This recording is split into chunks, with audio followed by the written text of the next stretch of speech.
الله شما را حفاظت بکنه. شب یکی از برادرها لینک گفتگوی شما را فرستادن برای ما. سبحان الله خیلی انسان ناراحت میشه وقتی میبینه این جوانا خود موحد میگیرن با یک طالب العلم اینقدر رفتار بد، اینقدر رفتار زشت میکنه. خیلی ناراحت شدیم، گرچند مکان ما درست نبود، یعنی ناامن است. هر چی کردیم که داخل لایف شویم یک چند صحبتی بکنیم به برادرها، یعنی نشد. الله حفاظت بکنه تان شیخ، به خاطر الله دوستتان داریم. سبحان الله چقدر از درسای شما در افغانستان در کشور بدبخت ما استفاده میشه و همونطور در تاجیکستان. پیام ما بر از اینا ای است که سبحان الله در تاجیکستان کی را دارین بدیل امی شیخ ابو محمد مدنی؟ کی را دارین شما؟ همین سوال ما به می جوانای تاجیکستان ناراحت نشن، همش برادر ماست.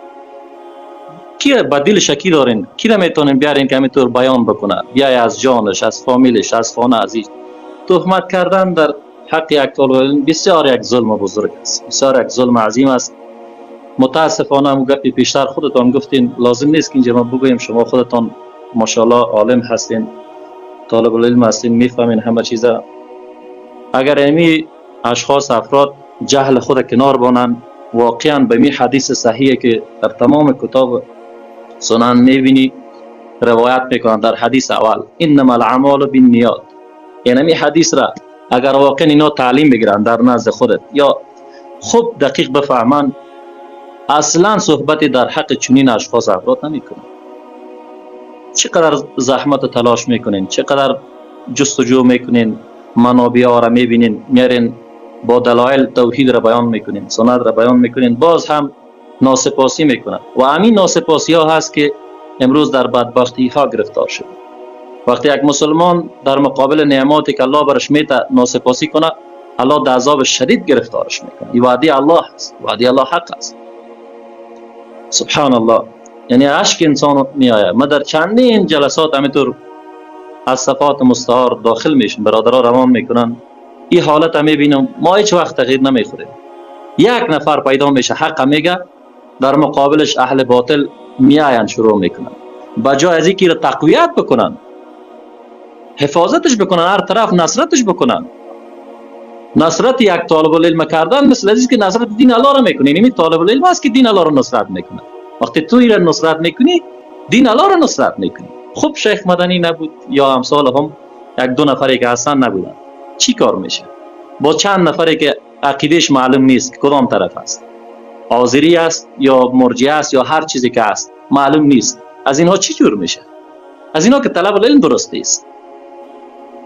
طلب علم از کسی درست است که با علمش پایبند باشه، عامل باشه، عامل به قرآن و سنت باشه. سبحان الله. خیلی یعنی انسان ناراحت میشه. شیخ ما گفتم که اگر این جوانا اینمی حدیث را بخوانند که انما الاعمال بالنیات و انما لكل امرئ ما نوى فمن كانت هجرته الى الله ورسوله فهجرته الى الله ورسوله. اگر همین حدیث را واقعا حل بکنن در پیش خود، خوب درک بکنن، مطمئن هستم که میان معذرت میخوان پیشت، میگن شیخ ما واقعا جهل داشتیم، جاهل بودیم، اشتباه کردیم و این تهمتی که بر تو کردیم این تهمت است. گفتم در افغانستان یک سرزمین است که سبحان الله از 100% شاید خیلی محدودش که عقیده توحید یاد گرفته باشه، در شرک و کفر و خرافات و بدعات گرفتار است. حتی اینها بیدار شدن، از صدای شیخ استفاده میکنن، از دروسش استفاده میکنن. اما تو برادر تاجیکستانی سبحان الله میای علیه از این تهمت میکنی که در فلان جا هستی که فلان کار میکنی، تکفیرش میکنی، طاغوت پرست میگی. لا حول ولا قوت. حیران میمونه انسان. چقدر واقعا ما در یک درد بزرگ گرفتار هستیم و درمان از این عمل کردن به سخنهای رسول الله صلی الله علیه و سلم. وقتی میگیم به رسول الله ایمان داریم، چرا احادیثش زیر پای میکنیم؟ چرا وقتی که احادیث بیان میشه میشنیم در دل ما یک تکانی نمیآید، عامل نمیباشیم؟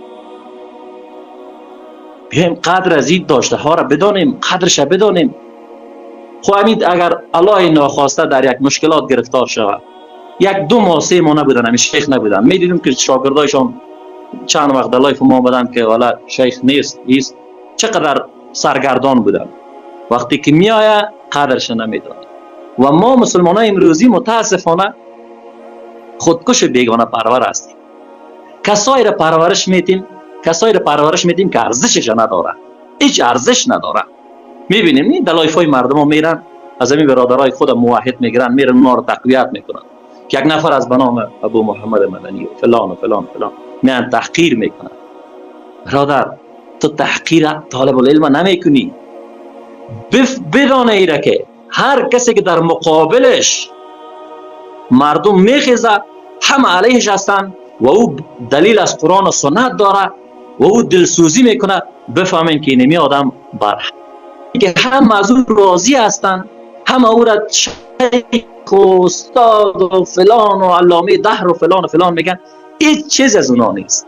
اونا فقط اونم کاکولای خود چربک میتونن کده و سر ریش خود میان یک 4 نفر در چشمش خاک پاش میتن خلاص.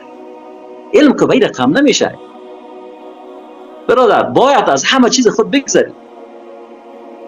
سبحان الله، این عشق انسان میریزه. ایالت میبینه شیخ ما خو میبینیم که جای ما درست نیست، مکان ما درست نیست و والله زمین و مساجد ما چی میکنیم؟ اگر ما و شما بین خود جور نمیم چطور میتونیم اونجا جور بیم؟ وقتی در درس علم جور نمیم و امی حدیثی را که پیشتر خواندم، اینمی حدیث چند درس برای ما میده. اول درس بزرگ از این حدیث برای ما اینمی است که ما را میگه که شما در تعلیم و تعلم در سایر برنامه های زندگیتون اگر نیت خود اصلاح نکنین، نیت خیرخواهی نداشته باشین، یعنی شما اعمالتان بیهوده است، هبا منثور است، خلاص است، بیهوده است. هر چی که بیا اینجا صحبت کنی، هر چی بیا از علم گپ بزنی، یک 2 روز درس توحید خواندی یا نخواندی، بیاین با یک حدیث و یک آیه در چشم مردم خاک، نیتت که نباشه بیفایده است. حتی این وضو میگیری نیت نداری بیفایده است. نماز میخونی شب تا صبح ورزش سپورت میکنی اگر نیت نداشته باشی. از نیتت چیست؟ اسلام 2 بود داره، بکن و نکن، انجام بده یا ندی. انجام بده ندیش در نیتت است. انجام امیدی به کدام نیت، انجام نمیدی به کدام نیت. نیت نداشتی بیهوده است. و مسلمانی که بدون نیت و بدون اهداف است زندگیش معنی نیست، بی معناست، مشخص نیست کدام طرف حرکت میکنه. و اینمی طور است که میمیره در جهل، در گمراهی، در بدبختی. بیا در درس اشتراک بکو، از صحبتایش استفاده بکو، برو عمل بکو، خودت عمل بکو. وقتی صحبت شیخ مدنی را میشنوی برو عمل بکو. تو نگرد که شیخ مدنی چی کار میکنه. شیخ مدنی که بونم قدر توانش کشید که رفت درس خوند، تعلیم کرد، بیچاره چقدر زحمت کشید، تو هم بکن. میتونی برو، ایلا نکن، عذر نیار به خود، برو زحمت بکش. برادر گرامی، از من اینجا نیست که اومده باشم این برادرها تحقیر کنم. با والله قسم است شیخ ابو محمد مدنی، صدای مرا میشنوین ان شاء الله؟ بله شیخ، اهلا و سهلا، همیشه دوستان میشنوم. اینجا نه آمدیم که ما کسی را تحقیر بکنم، اینجا نه آمدیم که خود تزکیه بکنم. اینجا آمدیم که آن چیزی را که در دل ما هست، آن چیزی را که الله و رسولش گفته بگویم و در قصه صحبت هیچ کسی نباشم، ولی که همه دنیا علیه ما باشه، ولی که مرا دشنام بتن هر کاری بکنن. ما اینجا نآمدیم که مردم از ما راضی باشه. برادر گرامی، اینجا آمدیم بیاین از این نعمتی که الله برای ما داده استفاده بکنیم. خود ما شخصا از درستش استفاده میکنیم. سبحان الله. این همینطور طالب علم حقیقی نباشه ما دنبال کی بریم؟ هم قدرش بدانیم، قدرش بدانیم واقعا. ببین اینمی حدیثی را که خواندم، امام بخاری در کتاب خود در اول این حدیث امیر میگیرد. چرا میگیرد؟ و رسول الله صلی الله علیه و سلم حتی گفته میتونیم که اولین بار هجرت میکنه میره به طرف مدینه از مکه. اینمی حدیث اولین سخنایی که میگه اینمی را میگه، یعنی دای چندین سخناست که تو هجرتت به خاطر چیز بیادر، تو تعلیم و تعلیمت به خاطر چیز، تو اینمی حرکت کردی از اینمی مکه تا مدینه آمدی به خاطر چی بوده؟ به خاطر زن گرفتن اینجا کدام زن در مدینه دیدی یا نه؟ یا آمدی به خاطر هجرت به خاطر الله آمدی؟ تو اینمی جا هجرت کردی به خاطر الله و رسول بوده یا نه؟ آمدی کدام مال و متاع و تجارت و برنامه داشتی؟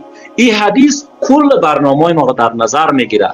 اگر نفر درکش بکنه، واقعا زانوی تلموذی بزنه، واقعا شاگرد شوه، واقعا بره بگه شیخ برای حدیث را بگو که چی گپ است، چی هدف است. یک حدیث کافی است. لازم نیست که شیخ الحدیث و القرآن و فلان و فلان باشی اما عمل نکنی، بغض داشته باشی، کی نداشته باشی، در دلت دشمنی باشه با برادر مسلمانت.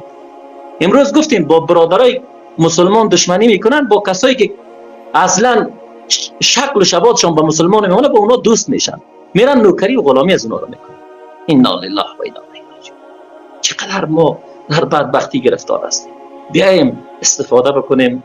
الله متعال شیخ برای ما حفاظت بکنه و برادران را باز عذر میکنم، خواهش میکنم، زاری میکنم نکنین برادرای عزیز، استفاده بکنین. و اگر شما میرین به طرف کتال هر جایی که میرین منت نگذارین که اعمالتان حبا و منصورا میشه. نگوین که نفره دعوتش بتین، شد خب نشد منت نگذارین سر یک نفر.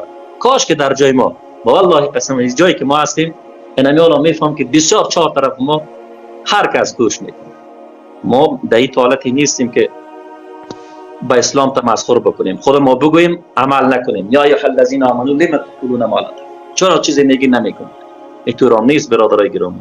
الله شیخ را حفاظت بکنه. زیاد پرحرفی کردم با معذرت، ان شاء الله از صحبتایشون استفاده میکنیم. دیگه فقط صحبت معنی بود. خلاص شب هر کاری کردیم نشد، یعنی بسیار زحمت کشیدیم، دوستا بالا نه آوردن، شیخ بسیار ناراحت بود، ما هم بسیار ناراحت شدیم. بارک الله فیک، جزاکم الله خیر. شیخ الله حفاظت بکنه. امی صحبتم پیشتر صحبت کردی یادم آمد، واقعا راست میگی. از این حاجی مرزا و از این چند تا صوفی از اینا چی یاد میگیرن؟